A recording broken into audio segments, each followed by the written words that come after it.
Okay, we're back on. It's May the 4th, 2022, and we have just left the United States Justice State Attorney's Office and spoke to this gentleman.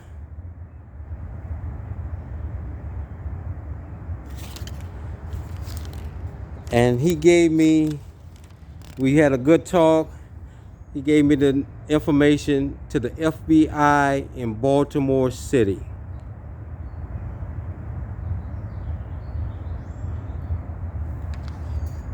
This is out in Greenbelt. They're on the 8th floor.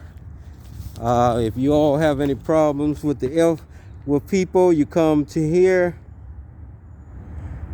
He's on the 2nd floor, but the United States Attorney's Office is on the 8th floor. So you go talk to them. There's some good people. You know, they work for the state, but you know, they're for the people. They you know, he directed me to Baltimore, where I'm gonna go contact them and file a federal charges with the FBI. So I told them, they want to do it the hard way, we can do it the hard way. You know, all they had to do was return these cars and stop acting butthurt like people are gonna bow down to you again. And this is what you got to do, citizens. Pull your phone out and start recording them. And if they don't want to act right, sue the shit out of them. And eventually the taxpayers, you will get tired of this, paying their bills for their fuck-ups. And then you will start making them get insurance for themselves. That's a helicopter going over. They will get insurance for themselves, so they'll be held responsible. The immunity will be gone, and they can't do dumb shit. Every individual I've talked to have asked me, did they give me notice? I say 2 minutes on the 28th to leave or be arrested. When you get evicted from your apartment or home or whatever, you are entitled to notice. This was done in retaliation by these 3 individuals: Takoma Park, Maryland, the gentleman named Evans, Raheem, who owns Gusini, and Evans owns the tire shop at 6600 New Hampshire Avenue. I've been there for 3 years.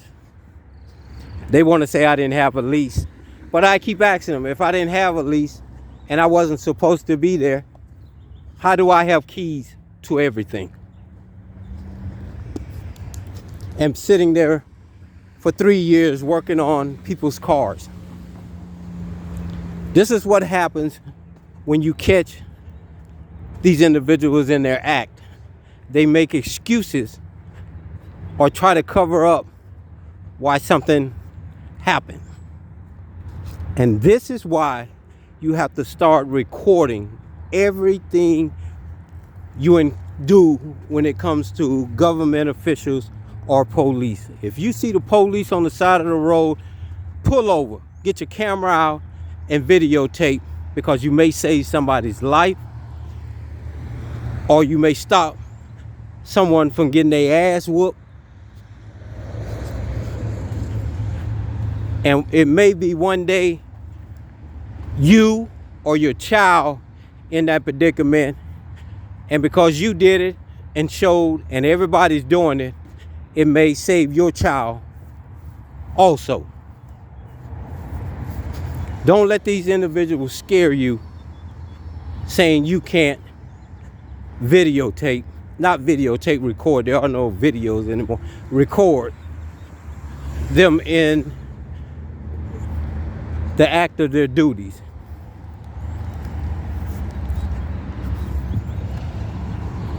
These 3 clowns conspired to have me removed off the property. And that is a violation, civil and constitutional right. And then they broke into my shit. That's what gets me.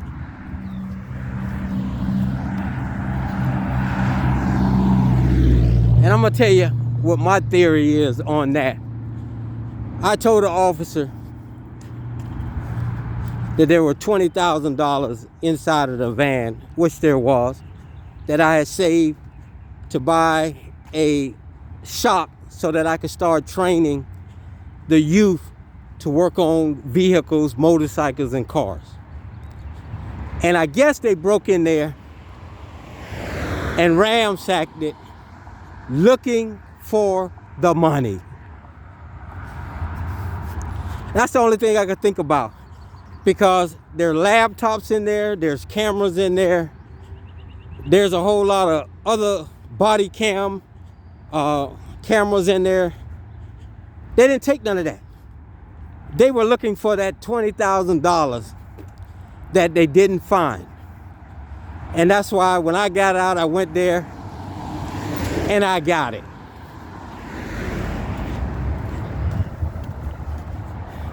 That is why they ransacked the inside of that van and pried it open. Because nothing was taken. The cameras were still there, the laptops, as you saw.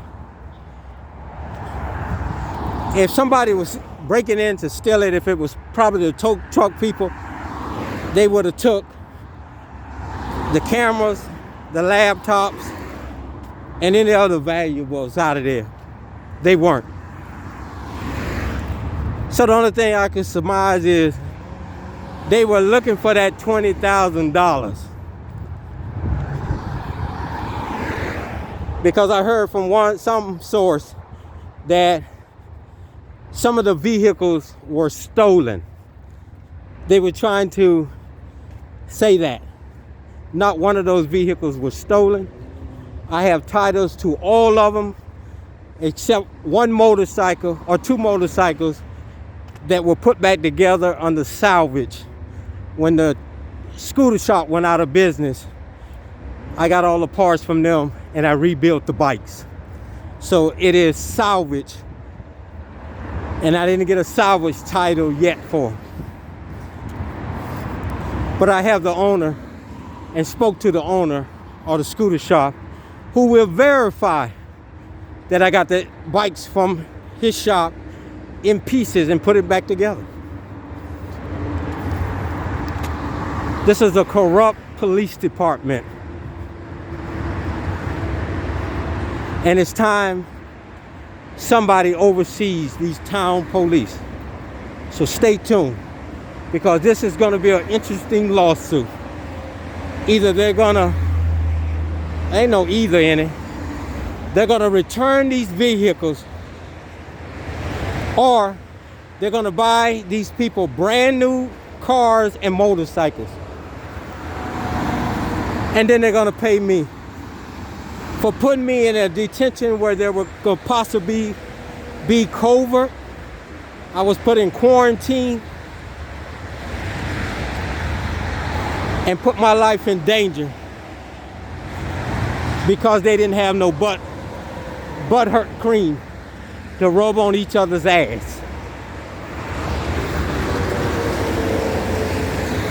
But I'm gonna send them a box this time, because if they don't think they're gonna need it this time when we go to court, they're about to find out they fuck with the wrong black man. Stay tuned.